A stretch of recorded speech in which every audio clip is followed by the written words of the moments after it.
Hello there guys, and welcome to another edition of Star Wars Comics. Don't forget to hit that bell for YouTube to notify you the second I upload my daily videos, and I'm on Twitter constantly if you guys want to talk more Star Wars. Link in the description. So we definitely know how unbalanced and crazy Maul became, especially after he was recovered by Savage Opress, but there came a point in time where he became so dangerous that a rich miner placed a bounty on Maul's head. This attracted the worst of the cesspool of scum and villainy. It all started on the planet Paklan. A native named Zika was leading the bounty hunters right to their target. They were last seen entering this facility. Carelessly, they sent in the negotiator first, a feline, trusting that he would eventually finish the job. All of a sudden, the doors open. The feline is simultaneously being choked and lifted up in the air. As the others witnessed what happened, his neck was snapped in a second. He was dead. Now they were ready, guns blazing. They were instructed to drop their weapons and raise their hands immediately. They don't even flinch. The bounty hunter is still insisting, but in the meantime, a cloaked Maul simply instructs his brother to deal with these bounty hunters. Seeing no other recourse, they start shooting, but Savage had already ignited his lightsaber, deflecting bolts right back at them. Needless to say, he proceeded to crush everyone inside. Cut to Coruscant. Master Salmara was summoned before the Jedi Council. She did not know for certain what it was, but she feared that it concerned Darth Maul. The Padawan was amazed. How could Maul had survived that attack from Obi-Wan Kenobi? He was basically cut in half. The Master replied with, "Hatred is a hard thing to kill. Darth Maul is being consumed by hatred." I imagine this hatred, this rage fueled him and kept him alive.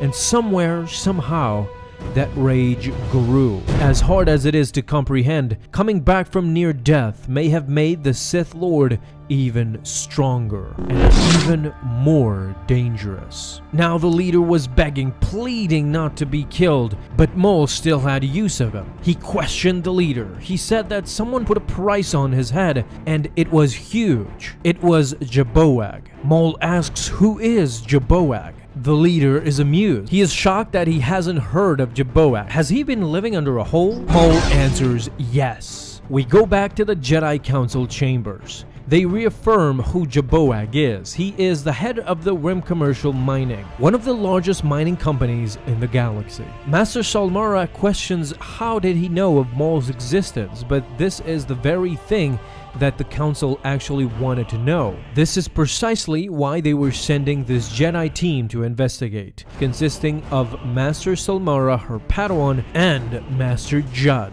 All three would lead the expedition with the blessings of the council. Mace Windu wished that the Force be with them all. Now Maul was approaching to the planet Murjan, where Jaboag was actually located. Suddenly a native notices the ship. She even tells her blind grandfather. As the Zabrak brothers are landing, Savage is not too keen on this plan. He in fact confesses to Maul that he thinks it's a bad idea to come out of the shadows so quickly. But Maul was sure of himself. They needed the price on their heads to be gone, and for that to be done, someone needs to die, and that someone is Jaboag. However, once they approach the mining facility, they see that Jaboag had practically hired a mini army to protect him. Meanwhile, the native grandfather feels Maul's presence. However, he will not intervene right now. He will wait and see what transpires. One of the guard approaches. He says to state their business. Maul whispers in his ear.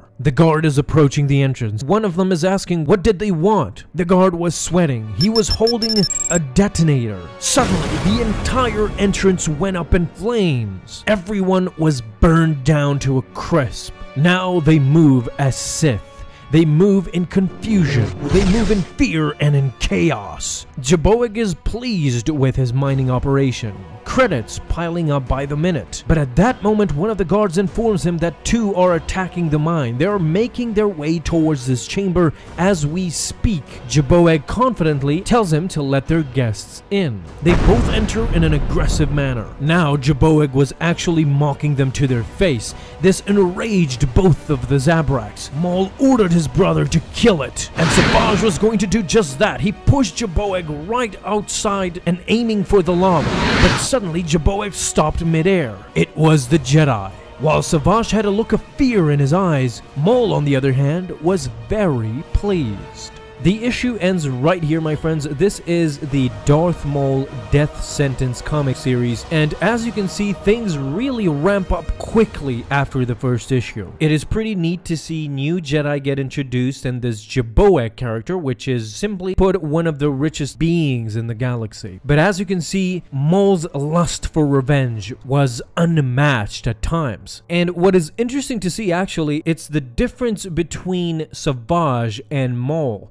Whereas Savage has a totally different perspective on life. At times he even thinks more pragmatically. He wants to stay in the shadows until it's time to come out, whereas Maul is eagerly waiting for everyone to come at him so that he can demolish them all. And perhaps that was his biggest failure. But nonetheless, thank you guys so much for stopping by and watching this video. If you guys actually enjoyed this first issue, and if you want me to continue to the next one, leave a comment down below and I will be glad to continue this series for you guys. Hope you loved it. If you did, leave a like and a comment down below. Helps the channel out a lot. Before you go, may the Force be with you always.